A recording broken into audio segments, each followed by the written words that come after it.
It is 8 o'clock. This is the UK Tonight. Coming up, a group of the UK's leading health and care organisations say the assisted dying bill is unworkable, unaffordable and naive. As Parliament prepares to debate assisted dying again tomorrow, some of the country's top carers say they're not being listened to and have been excluded from discussions about the bill. Tonight, we'll hear from both sides of the debate. I'll be joined here in the studio by a woman who is under police investigation after she took her husband to Dignitas in Switzerland to die. Also ahead, the Prime Minister's plan to send failed asylum seekers abroad and why this government says it's different to the last one's Rwanda plan.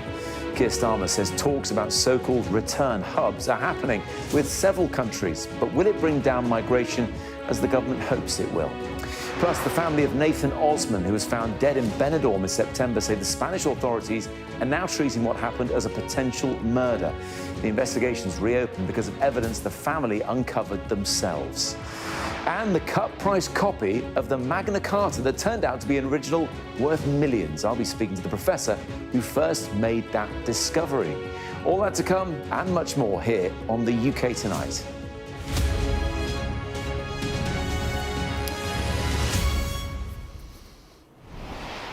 That's coming up, but first we begin with some breaking news this evening. A 21-year-old man has been charged over fires at two properties and a car linked to Prime Minister Keir Starmer. Let's bring in our chief political correspondent, John Craig, for an update. John, what's happened? The Metropolitan Police have just announced that a man has been charged. He's actually a Ukrainian. His name is Roman Lavranovich. I think I've pronounced that correctly. He's been charged with 3 counts of arson with intent to endanger life over the fires at 2 properties and a car linked to the PM. That's the statement from the Metropolitan Police.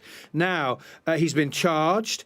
He's 21 years old. He's from Sydenham he's a Ukrainian national, and the charges which have been authorised by the Crown Prosecution Service relate, the police say, to 3 incidents.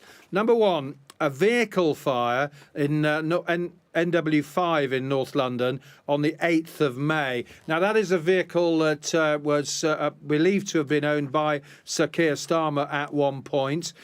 Secondly, a fire at the entrance of a property in N7 on the 11th of May. That was earlier this week. That was in the early hours of a Tuesday morning, I think it was, earlier this week. And a fire bomb, it's claimed, went off by the front door, damaging the property. Then there was a fire at a residential address in NW5. I think that is the Starmer home, actually, on the 12th of May, early Monday morning. So, very serious because the police called in the anti-terrorism people squad. Of course, because this is not the first attack on the home or former home of a prominent politician. The police have said that due to the property having previous connections with a high-profile public figure, that's the Prime Minister, officers from the Met's Counter-Terrorism Command have led the investigation into the fires. He was arrested in the early hours of the 13th of May, the suspect, and has remained in custody after warrants of further detention were obtained. He is due to appear at Westminster Magistrates on Friday the 16th of May. That's tomorrow, of course. But in Prime Minister's questions right at the start, Kemi Badenoch, Sir Ed Davey, other politicians offered their sympathy to the Prime Minister. Must have been very distressing because even though the family don't live there, they live in Downing Street now, the Starmers let out the house, and his sister-in-law, Victoria Starmer's sister, we understand, has been living there. So very concerning. There have been arson attacks before. One thinks of Mike Freer in Golders Green.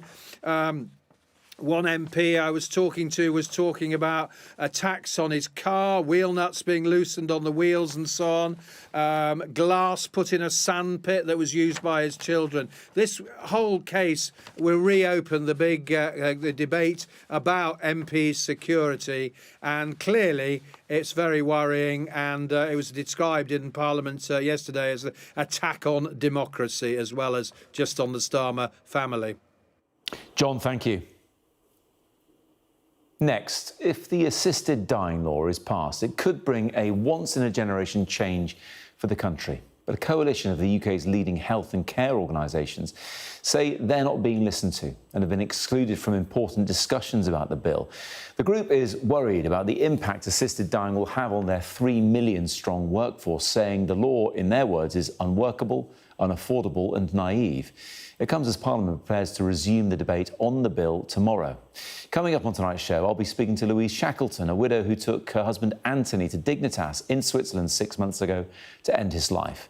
But first, here's our health correspondent Ashish Joshi, who spoke to carers about their concerns. It is important. Even in my friendship group, you know, everyone has got a different opinion, a strong opinion actually. The job Katie loves could become much harder. As a home carer, she has questions about what assisted dying means for her and the people she looks after. More training about the safeguarding. Is it, you know, what do we do? Where do we go? Who needs to be informed about the client's decision? Katie cares for elderly and vulnerable people in the community, often with complex needs and multiple health conditions. You are there to make their life and also end of life bearable and as good as possible. But emotionally, it must be quite challenging for you. Yeah, I can't explain how I deal with it, but I think you have to be born to deal with it. The assisted dying bill will allow adults who are terminally ill, mentally competent, and have 6 months or less to live to choose to end their life. Hello. Hello. But a coalition of the country's leading health and social care organisations say their warnings aren't being heard. My favourite one. Give me my hug. Brenda and John have been together for almost 70 years. They get daily care visits.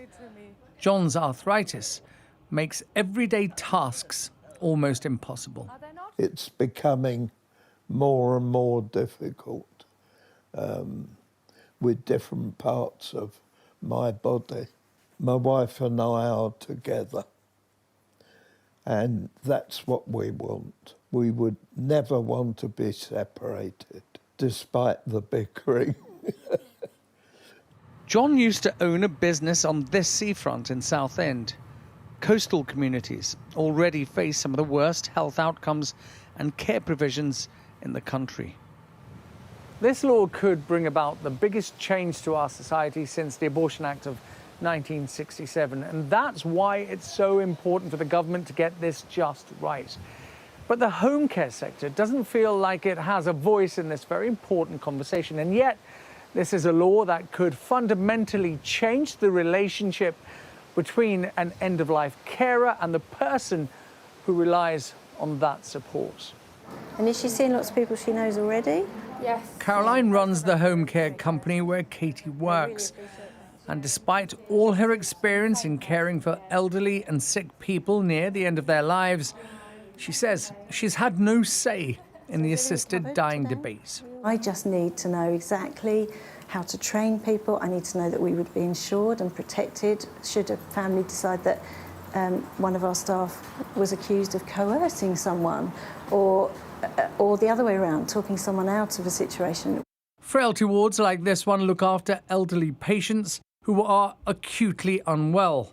The British Geriatric Society says the assisted dying bill as it stands is both unworkable and unaffordable. They tend to dwell on younger people with cancer, but the reality is, in our country, the majority of people experiencing death, patients and families, are in fact older and with complex needs, not just health needs, social needs too. But campaigners supporting assisted dying have told Sky News the amended bill includes specific training requirements around coercion and that assisted dying can only be discussed within the context of all end-of-life options. The assisted dying law, if passed, will bring a once-in-a-generation change for our country. And that's why it's so important every voice is heard. Ashish Joshi, Sky News. Joining me now is Louise Shackleton, who assisted her husband's death at Dignitas in December last year. Anthony had lived with motor neuron disease for 6 years. He was 59, Lou. I know you've talked to us before at Sky about the build-up to that and the feelings you had, so I don't want to go through all that again because I know it's of course it's still difficult and obviously you still miss him. But what made him so sure it was the right thing to do at the time, and what persuaded you that it was right as well? So approximately 2 years ago, things were becoming more and more difficult for him. Everyday life was becoming difficult for him. He was losing things, things that he loved to do, simple things people might think, but to him, they were his enjoyment. So he was a prolific pool player, played all around the country, amazing, very talented. He couldn't use a pool cue, he couldn't play pool. He had got to the point where he couldn't drink because of the stomach upset and imbalance. He was beginning to not be able to have a cigarette. A simple pleasure, but he loved it. Then he started to swallow a bit funny, so we sort of knew what was going to come along there. So he started talking about ending his own life at home. And of course, this is the first time we've heard anything like this, and we were absolutely horrified. Well, myself is because nobody else really knew about it. And he then started talking about, which I won't say, the ways that he was going to end his own life at home so that he didn't have to carry on with the journey. His swallowing became more and more disjointed. You know, at times he would choke on food, at times he wouldn't. So his fear was that he was going to choke to death, because motor neuron offers you 3 deaths. You choke to death. You either are lucky enough to get a chest infection where you can go into hospital and maybe they'll sedate you while your lungs, you know, while you die, or you end up with your muscles not being able to work around your ribs and the weight of your ribs goes onto your lungs and you die in that way. Every which way is pretty terrible. He said there's no option.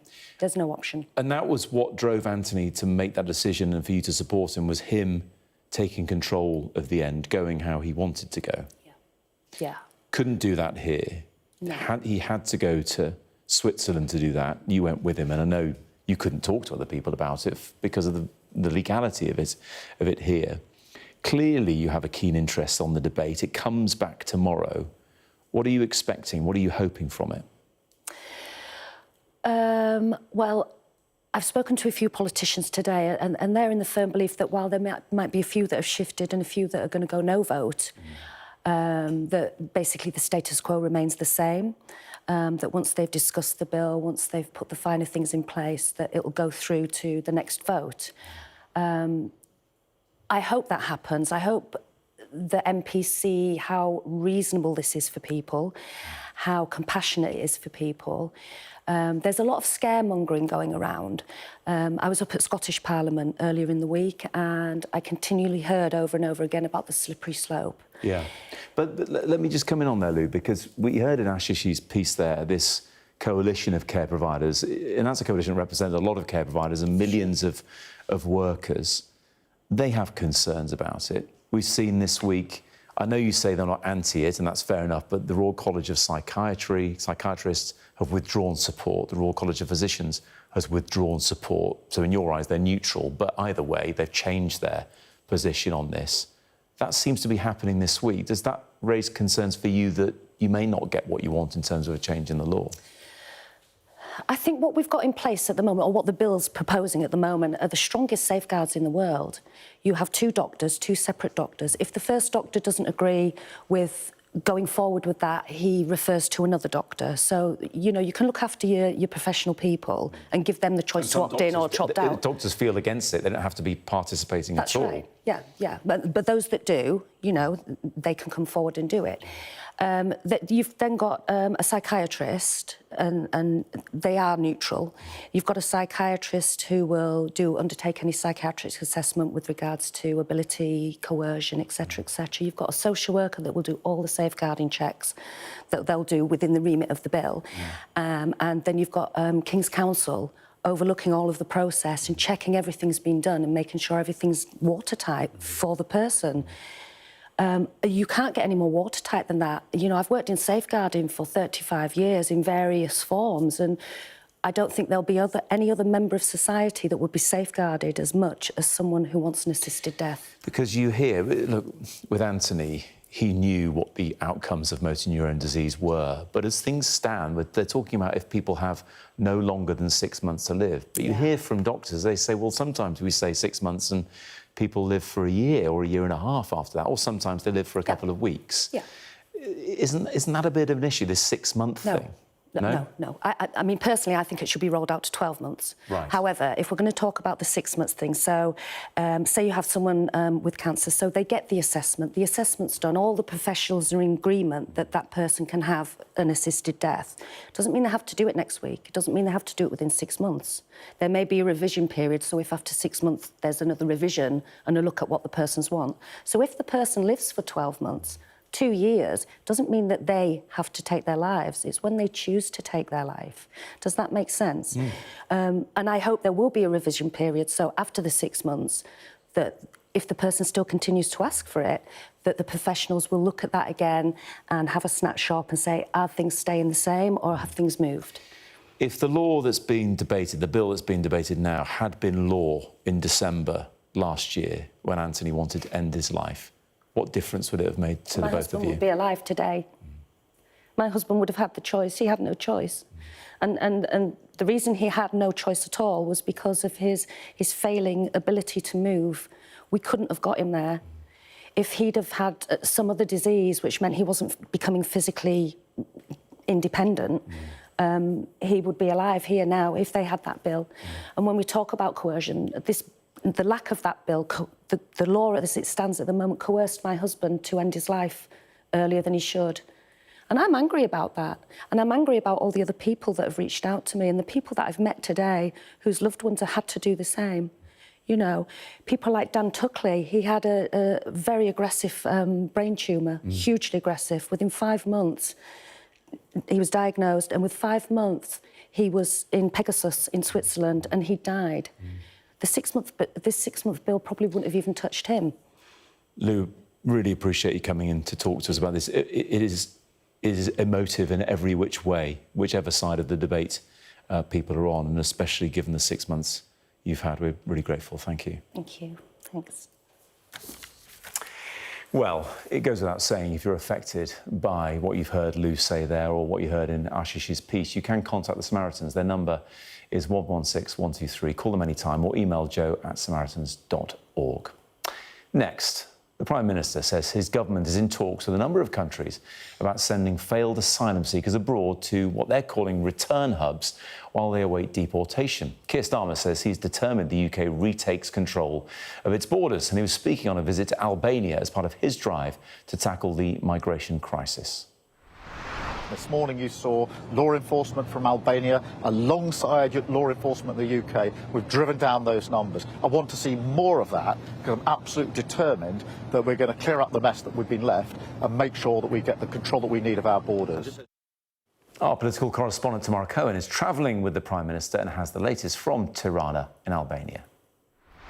Keir Starmer, although he wasn't here to talk about that, he was here, first official visit by a British Prime Minister, a big moment over here, to talk about the good work that UK and Albanian officials are doing to crack down on smuggling gangs through intelligence sharing, searching vehicles, cracking down on forged documents. He wanted to make an announcement about return hubs, which the UK government has always toyed with, but today he said it's something we want to do and we are actively exploring it. with various countries. He didn't say which countries they were. Immediately came a question from an Albanian journalist to the Albanian Prime Minister, Edi Rama, who was just re-elected last week for a fourth term. And he made pretty clear, we're not doing it for the UK. He said, we're doing it for Italy, which has two return hubs. These are effectively centres to process migrants who have been deemed ineligible to stay in the country.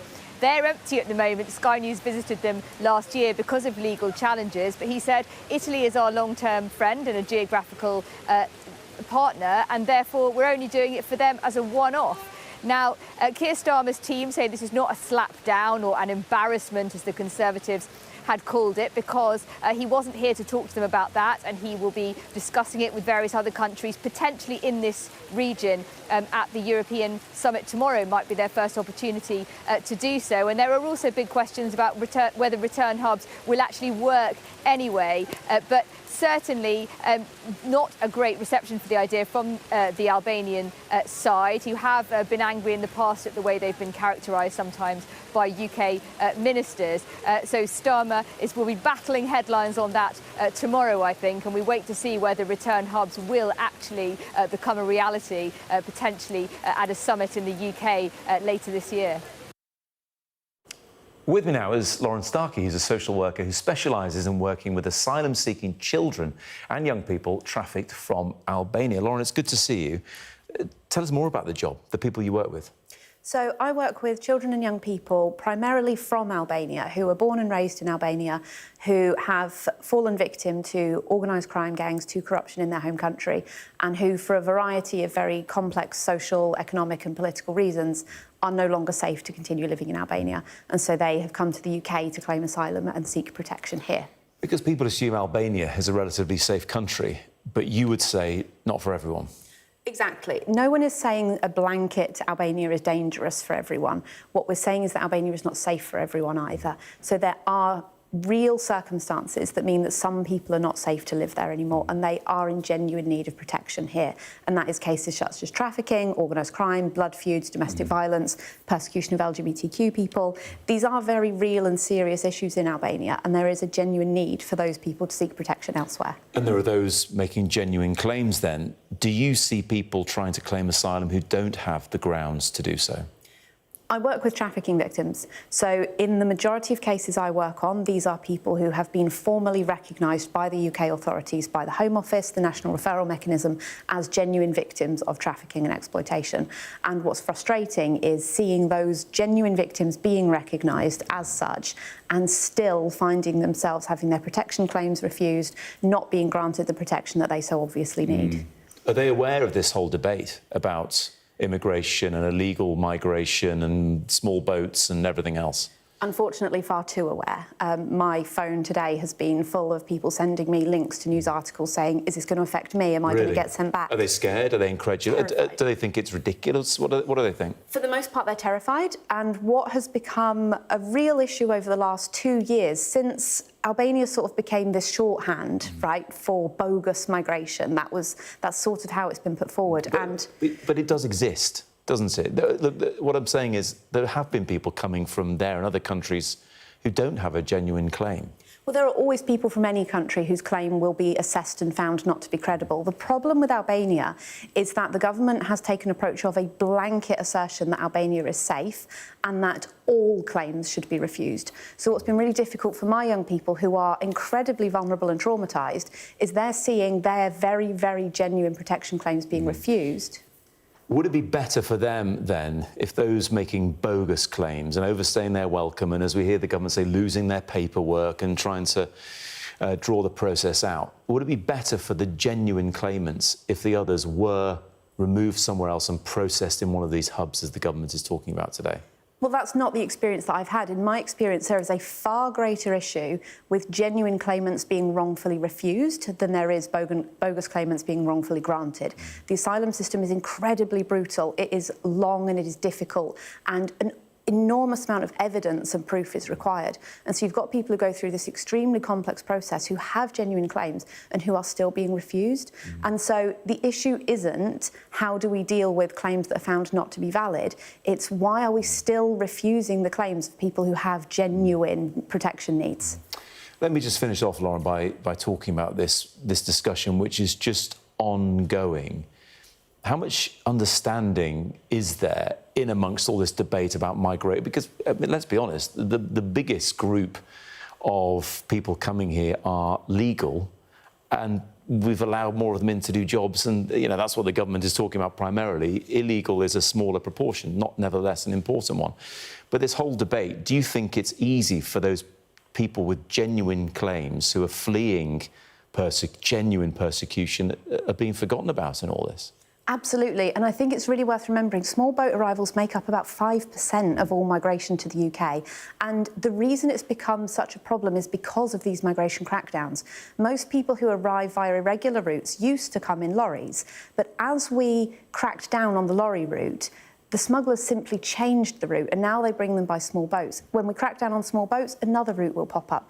People have always moved and will always need to move, but the more we crack down on the routes and don't offer people alternatives, the more the smugglers will just continue using increasingly dangerous routes. So, final point, instead of processing people who need to leave at hubs, maybe process people who might have a claim to come at hubs first. Absolutely, absolutely. If we issued visas for people to be able to travel to the UK on the Eurostar, on the ferries, and to then have their claims heard when they get here, but to arrive here safely. You know, people will be thinking, well, they'll come here and they'll disappear and they'll leak it out and everything. But we can't debate every facet of this discussion in 5 minutes. But it's fascinating to hear your point of view on this, Lauren. Thank you so much. Thank you. Still to come here on the UK Tonight, why the Victims Commissioner has written to the government over their plans to address overcrowding in prisons. Also, the family of Nathan Osman, who was found dead in Benidorm, say police are now looking into his death as a potential murder when they weren't previously. We'll have the latest on that. And the UK economy grows by a bit more than expected in the first quarter of this year, but is it set to last? We'll find out.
We arrive.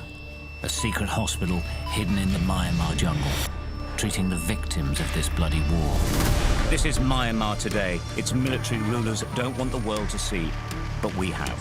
I fight for my own future. I fight for my generation's future. This is an actual crime. They don't care for that. Myanmar army is only a couple of kilometers away. So this is a major humanitarian disaster.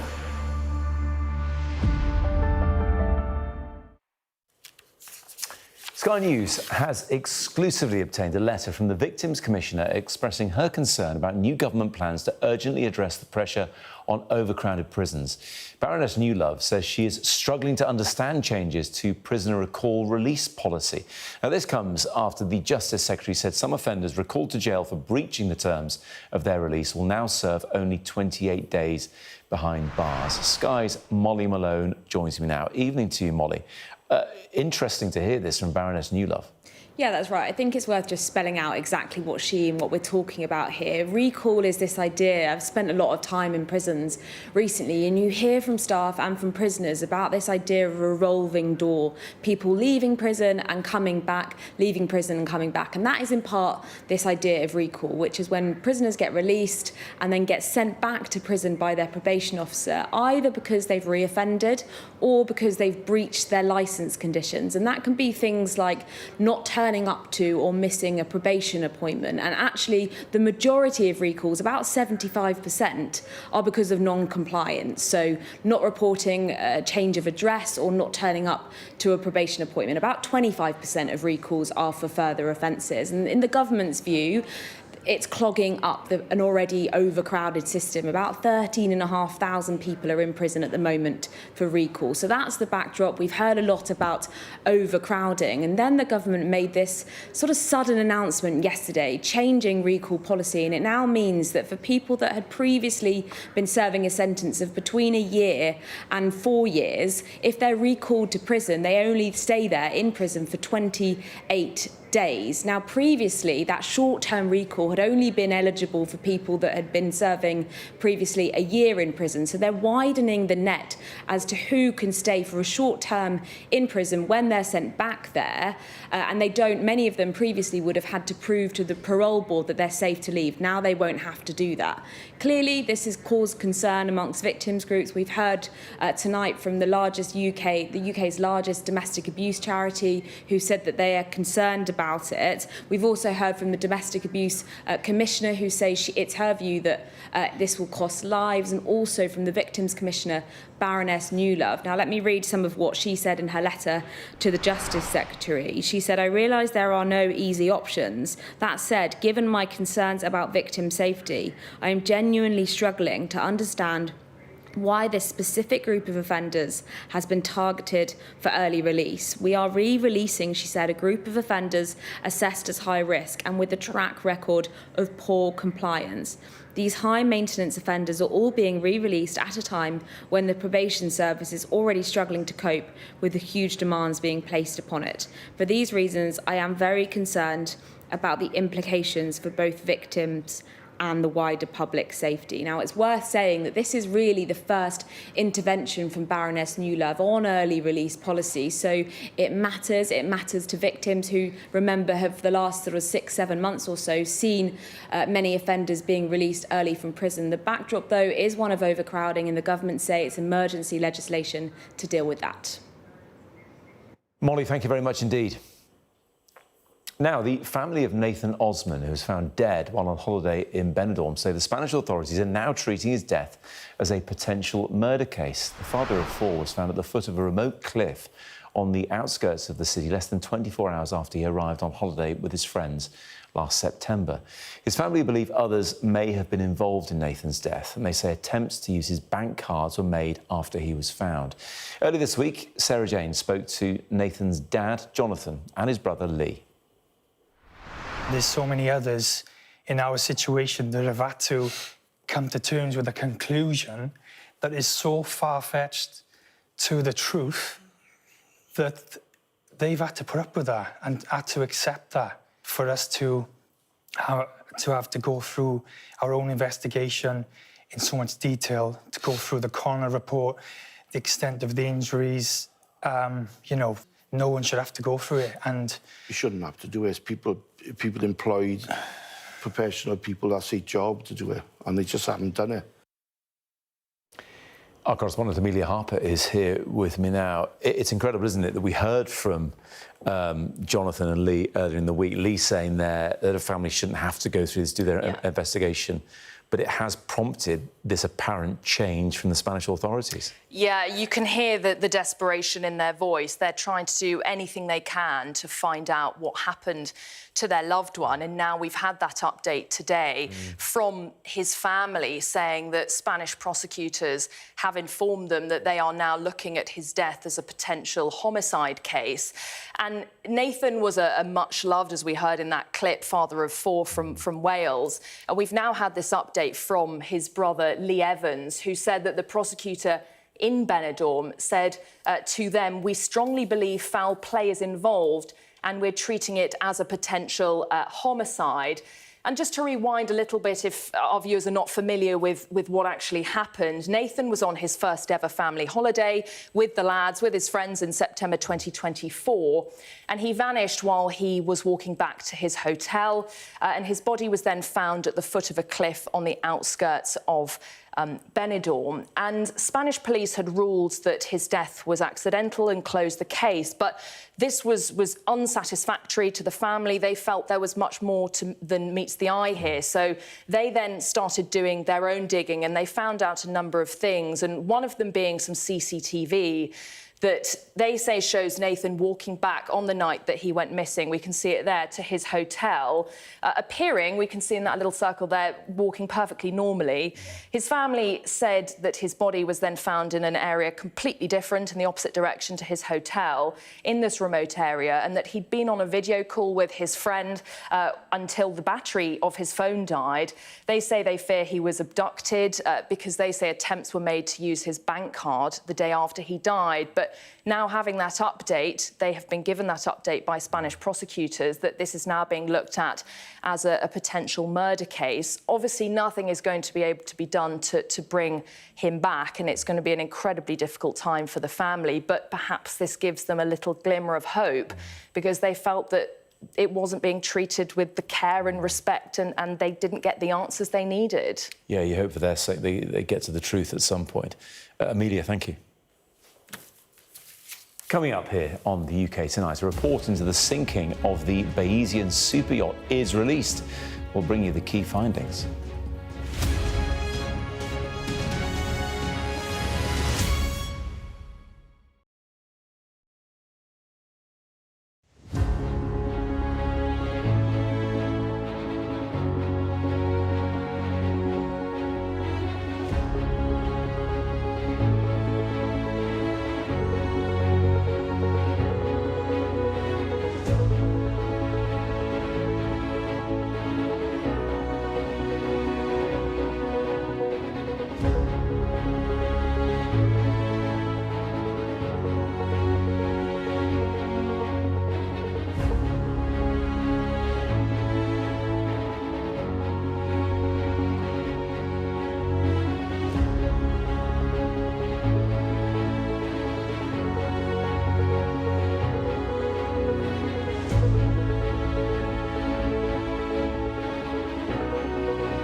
Investigators examining the sinking of a super yacht belonging to British tech tycoon Mike Lynch. So the vessel was brought down by winds of more than 80 miles per hour. 7 people, including the billionaire and his 18-year-old daughter, died in the disaster off the coast of Sicily in August last year. Sky's Ashna Huranag has the latest. This is what the Bayesian was doing just hours before it sank last year in Sicily, whisking its passengers away on a holiday of a lifetime. UK investigators now say a vital document on board was insufficient, making the crew unaware of the vessel's vulnerabilities. And so it stood no chance in the violent winds of August 19th. In Bayesian's case, in the condition that we assessed, in this light load condition with the centreboard raised with no sails up, if the vessel heeled over to 70 degrees, there was no force coming from the vessel to bring it back upright, so it could never come back up. By 4 in the morning, wind speeds had reached 34.5 miles per hour. The anchor had started to drag, so the super yacht's captain was woken up. But just 6 minutes later, the wind suddenly spiked, exceeding 80 miles per hour, causing the yacht to violently tip 90 degrees to the right in less than 15 seconds. The yacht had a 10-metre-long retractable keel, used to maintain the boat's stability. It was retracted, which wasn't uncommon for an anchored vessel, but it meant the odds were stacked against it when the weather front hit. As the yacht tipped, people and furniture went with it. 1 crew member was flung into the sea. Inside, 2 guests used furniture drawers as a makeshift ladder to climb out. Angela Beccaris, billionaire Mike Lynch's wife, had been making her way up to the top deck to ask about rearranging taxis booked for later that morning. She was one of those soon in the water, as survivors clung to cushions to stay afloat. The incident claimed the lives of 7 people, including the yacht chef, Ricaldo Thomas. His family now believe his death was preventable, and it could be if Italian prosecutors agree that the yacht's stability book didn't contain details about the danger of high winds. These early findings are based on limited evidence. The yacht is still on the seabed, holding the rest of the answers. The other information is going to be physical evidence, and a lot of that is not going to be available until they actually raise the wreck of the vessel. Then they'll be able to see a little bit more in the way of what openings were closed, what openings were open. Although that really pales into insignificance because it didn't matter if every single opening was closed. That ship ended up at the angle of vanishing stability and would have gone under anyway. The vessel was due to be lifted this week, but the recovery has been paused after the death of a diver on site. The timeline of this tragedy is starting to be pieced together. The rest of the answers lie 50 metres below. Ashna Huranag, Sky News. The Chancellor says better than expected growth figures show the strength and potential of the UK economy. GDP went up by 0.7% in the first 3 months of this year, but some analysts claim the good news might not last for long, given Donald Trump's sweeping tariffs that took effect in April. As our economics and data editor, Ed Conway, explains now. If you're one of those people who thinks we don't make anything in this country anymore, here are 2 good examples of why you're wrong. This aluminium plant in Shropshire makes advanced alloys that go into batteries and lithography printing presses. A fifth of it shipped straight to America. And here at Rolls-Royce in Derby, they make jet engines that keep the world flying. Hopefully lots and lots of work for you. There are good economic news stories all around if you know where to look. Hello. And perhaps that's why the Chancellor chose this place to talk about the latest better-than-expected growth figures. There's clearly economic headwinds and the world is changing. We can see that all around us. But we are a strong economy. I do believe that we can seize the opportunities. The fact that we were the first country to secure a trade agreement with the United States is significant. And these numbers today are very welcome. OK, so the fact that the Bank of England thinks that it's going back to 0.1% in the coming quarters, do you think that should be ignored, should it? Look, the numbers today are important. They show an economy that is growing across the board. You might recall Rolls-Royce was actually name-checked in the Oval Office last week when Donald Trump announced the latest trade agreement with Britain. The problem is, for all the talk, they still don't have anything in writing. I think it's really encouraging to see that they specifically considered aerospace tariffs, and it was great to see that they'd been specifically thinking about Rolls-Royce. I mean, that's very positive.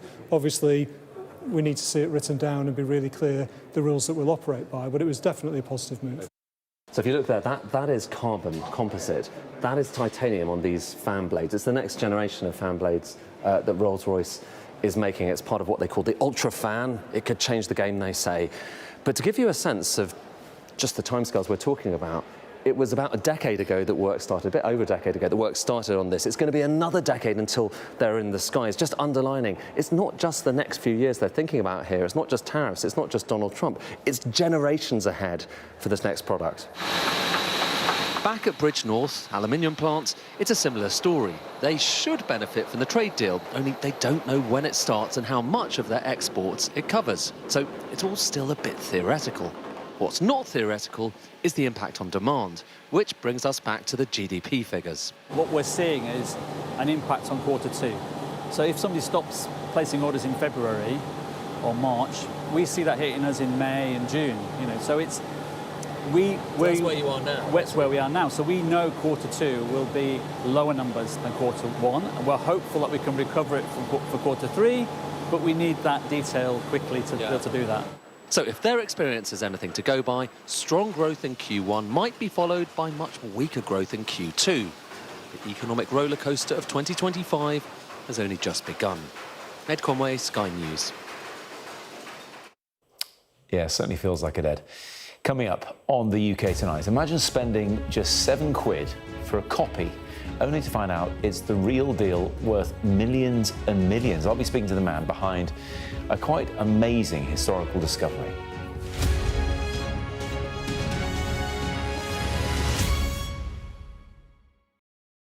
The Premier League run-in is live on USA and streaming on Peacock. Only 2 matches remain. The climax of the Premier League season. Friday, exclusively on Peacock. Top 5 hopeful Chelsea host Man United. Sunday on USA. Newcastle continue to fight for Champions League qualification when they visit Arsenal. This is the Premier League run-in. Live on USA and Peacock. And I'm Sky's senior Ireland correspondent. It takes 60 minutes to cross the Irish Sea. It took the British monarchy a century. I've spent 30 years reporting the journey from conflict to peace. The political parties of Northern Ireland have reached agreement. If there's anyone who might know how to fix Northern Ireland's devolved government, it's the American architect. Changes in circumstance require changes in approach. The end of the political stalemate, the start of a new chapter for Northern Ireland. I confirmed that I am willing to take up the office of First Minister. My election to the post of First Minister demonstrates the change that's happening on this island. Catholics and Protestants on different sides, now facing the same threat. If we both contract COVID-19 and end up in hospital, religion's nothing. People here are adept at finding hope amid adversity. That's the spirit of a place that punches way above its weight. We help you understand the world with us. A toxic blue-green algae now poisoning Lough Neagh. It's breaking your heart what has happened here. It is. This is a vital resource, a national treasure, now fighting for its very life. They are effectively surrounded by Northern Ireland, and that makes this the most unlikely of international frontiers. If there's a hard border, I think it'll cripple the country. Winter is coming. Welcome to Winterfell. It's an iconic location in this globally acclaimed drama. Ophelia was the most powerful hurricane this far east in the Atlantic on record. Sky News, the full story first.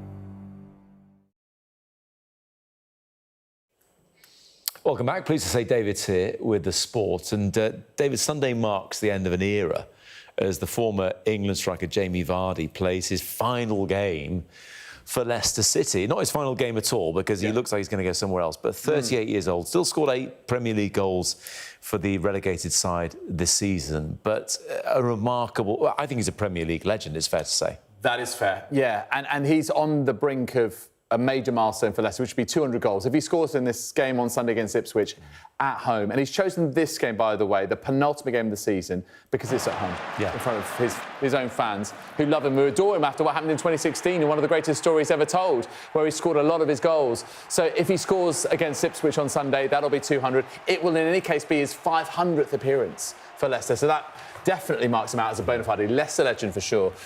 In terms of what is next after that, well, what he said is he doesn't want to play in the Championship against Leicester. So that rules out Wrexham, who are coming up, who a lot of people think he might go to. Well, there was links made, but then they've been linked with Gareth Bale before and people like that. So, you know, obviously going in a different direction to Leicester right now. Another team, happens to be my team, in the Championship, who he supports, Sheffield Wednesday, who mindlessly let him go when he was 16 because he was apparently too small. I mean, I can't see that one either. But I think there are a few places. Obviously, he could change lifestyle, life, MLS, Saudi Arabia. You know, certainly there'll be lucrative offers there. The other one, Matt, that I think intrigues me, potentially Celtic. Wow. Link up with Brendan Rodgers again? Yeah. You can see it, right? Or Leeds, who obviously coming up to the Premier League, so wouldn't have to face Leicester unless they met in the FA Cup or something. You've got like a player that. who's got immense experience, clearly can still deliver. Yes, he's 38, but he's available on a free. And what can he add to a dressing room? You know, and he's a character as well, right? It's not just an amazing professional, but he's that mix between fan and footballer and someone who I think can still offer value. So that's the big question, is where is he going to end up? But what we do know is his final game for Leicester is this coming Sunday. OK, so that's as far as Vardy's concerned. Let's focus on the second golfing major of the year, which is underway right now. Staying connected is vital for business. Sky Business sponsors this report. Dowling's idea about coaches is an interesting one. 42% of Premier League first-team coaches across the last 6 seasons have been English. 56% have been British. The Premier League are also committed to coach development, launching an elite coaching plan in 2020 with a clear philosophy: better coaches lead to better players. Through that, they've supported 480 coaches and coach developers over the last 5 years. Alongside that, there's the Professional Coaching Partnership, bringing together the Premier League, FA, EFL, League Managers Association and others to offer further support for coaches. The League Managers Association, which represents managers in our top 4 divisions, told us they run a significant number of qualifications and personal development services for English coaches, all of which are oversubscribed, they say. But they admit that the football industry in this country is competitive, volatile and short-term. They say increased foreign ownership of English clubs and the purchasing power of English football mean clubs can scour the globe, and that has...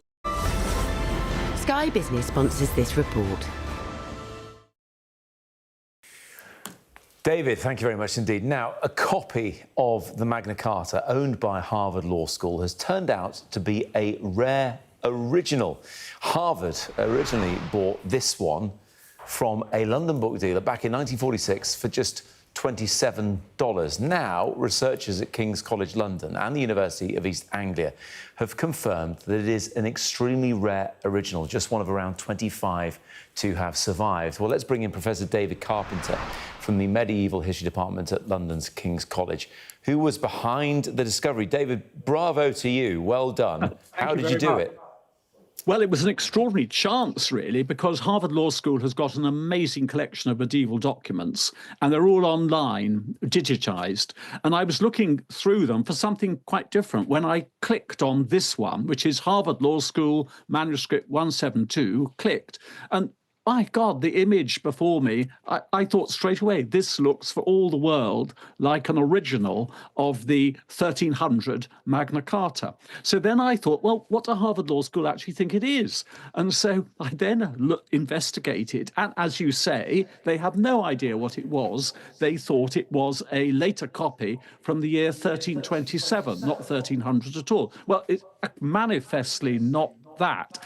And I immediately contacted Professor Vincent, friend and also Magna Carta pundit at the University of East Anglia, and I sent him the image. I said, do you think this is what I think it is? And he said, well, yes, I do. Well, of course, appearances can be deceptive. So then we had to go through a long period of actually, a bit like Fake or Fortune, actually trying to sort of establish that it was the real deal. But I think there's no doubt that we have. So it's an extraordinary thing that for all these years, Harvard Law School has had this since 1946 without any inkling of what it was. And I mean, they paid, as you say, $27, $28 for it. It must be worth millions of dollars. Well, how much do you think it's worth these days? Well, any idea? Very, very hard to tell. But I think at any auction, you would put a valuation on it of several million, many $1 million. Yes. I'm only hoping that Nicholas, Vincent and myself get a cut. I think you should, David. I think you... Look, I mean, the fact that it was a copy from the 14th century, they thought, and not the 13th, I mean, it's still pretty old either way, so they got a bargain, even if it wasn't an original. The fact is, it would be useful to remind people that there wasn't just one Magna Carta. There were lots of Magna Cartas, and this one came from the north of England somewhere, I believe. Yeah, originally it probably was the one sent to Westmoreland. Nick Vincent established that. You're right. The first Magna Carta was in 1215, King John's famous charter issued at Runnymede. But after that, there are a whole series of new editions of it, all the way down to 1300. And 1300 is the last. And that's why it's so significant that another 1300 has turned up. It's the last time the king set out the whole text of Magna Carta, the last time he sealed it with his great seal, the last time it was witnessed by the great and good of the land. So it has a special status. Yeah, it really, well, even more special now, given the discovery. And just, David, just very quickly finish off. This is obviously in America, but the majority of remaining Magna Cartas, they're right here in the UK, aren't they? Yeah, they are. Of the 24 you mentioned, all but three, are in the UK, indeed in England. But I think it's especially fitting, if I could just finish off, that there is now one at Harvard Law School, because, you know, that's the centre of legal studies in the United States of America. And I think it's very emotional and symbolic that it should have one of the great documents asserting the principle of the rule of law. David, as I said at the start, well done. And your enthusiasm for this find is utterly infectious. Thank you. Thank you. Time for a look at the weather now. The ideal atmosphere, whatever the altitude. The weather, sponsored by Qatar Airways. The warm and dry weather continues, but there are signs of something more unsettled for the end of next week. Back just in time for the bank holiday weekend and half-term, of course. Now, most places look fine this evening, but low cloud will spread inland across parts of England. Northern, central and eastern England will see patchy cloud tonight, but it will be largely clear elsewhere.